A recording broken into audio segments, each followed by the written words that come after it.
You're getting straight to breaking news tonight. Iran missiles target United States military facilities in Iraq. Tonight, President Trump saying he will be making a statement tomorrow morning. But right now, he says an assessment of casualties and damage is taking place. U.S. officials confirming Iran fired more than a dozen ballistic missiles at the U.S. facilities there, including the Al-Assad Air Base and the airport and base there in Erbil. Of course, ABC covering this closely for us tonight. ABC's Mona Kosar-Abdi joining us live. So what is the very latest? Iranian Revolutionary Guard now calling Tuesday night's rocket attack, quote, Operation Martyr Soleimani, after the country's top military commander was killed in a U.S. airstrike 48 hours prior.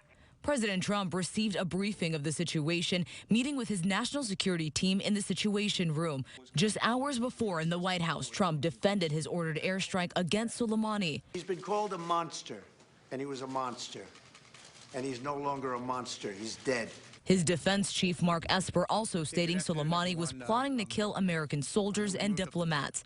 Esper adding the U.S. acted out of self-defense. The United States is not seeking a war with Iran, but we are prepared to finish one. Iran's foreign minister telling ABC's Martha Raddatz the outcome of the situation depends on the U.S. Are you concerned that a strong response from Iran will end in an all-out war?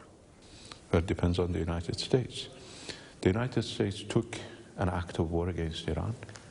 It will have to be prepared for the consequences. Classified briefings with congressional members have been held in a secure room in the Capitol building. House Speaker Nancy Pelosi warning, quote, America and the world cannot afford war. And hours after the attack, President Trump sending a message to the American people that, quote, all is well. He says that officials are assessing casualties and damage, but, quote, so far, so good. Mona Kosar-Abdi, ABC News, Washington. Back to you.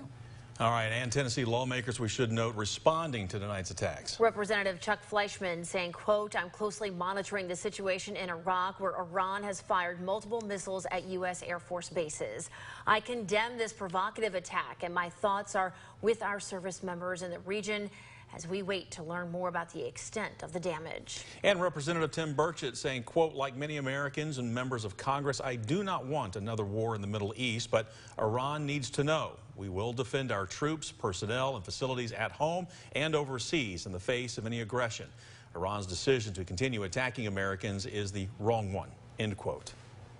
Well, right now, an exact number of casualties is still unclear. And again, President Trump says that he will make a statement tomorrow morning. And of course, we'll continue to keep you updated with the very latest on air and online.